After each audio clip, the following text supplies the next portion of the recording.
inside these empty halls where we grew till we both. I'm Justin, I play drums. I'm Shanna, vocalist. I'm Eric, I play acoustic guitar, and we are Bethesda.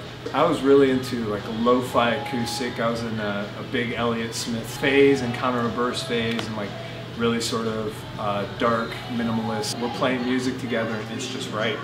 You know, what's happening is good.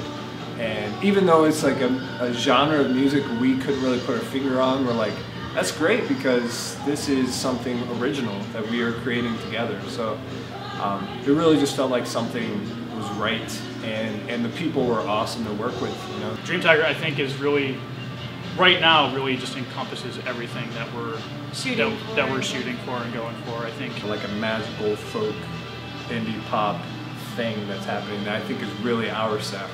And I'm really proud of it, excited about it. Yeah, I think we took all those genres and somehow had them mold and mix together to create Dream Tiger. Write what's in you and play what's in you, because then don't try to create something that you think is going to be commercially acceptable or that is going to make it easier for you. Just be yourself, and then when you actually do start to get progress, it'll be a whole lot more satisfying for you.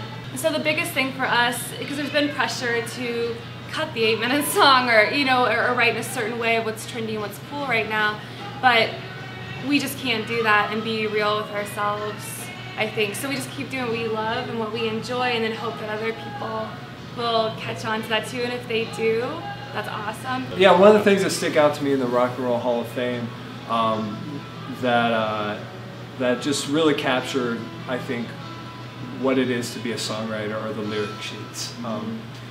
It's such an intimate process.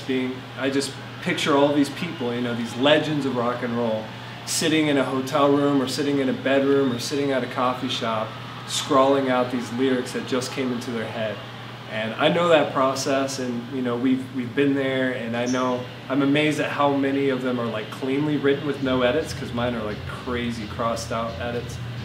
That's just a cool thing because you feel like there's an intimate connection there. So a little bit about the Women Who Rock exhibit. I just love those singers. I just love their voices and how strong and powerful they were, and they were just there and they took command of the stage and they're charismatic.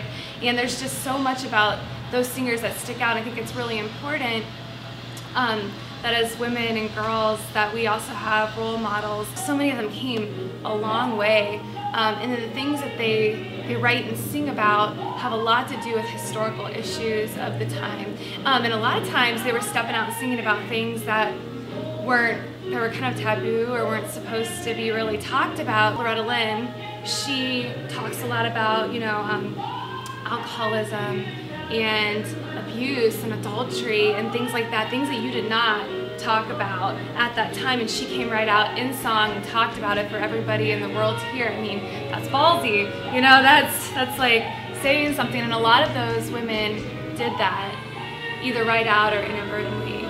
So I think that's what's really cool about that particular exhibit.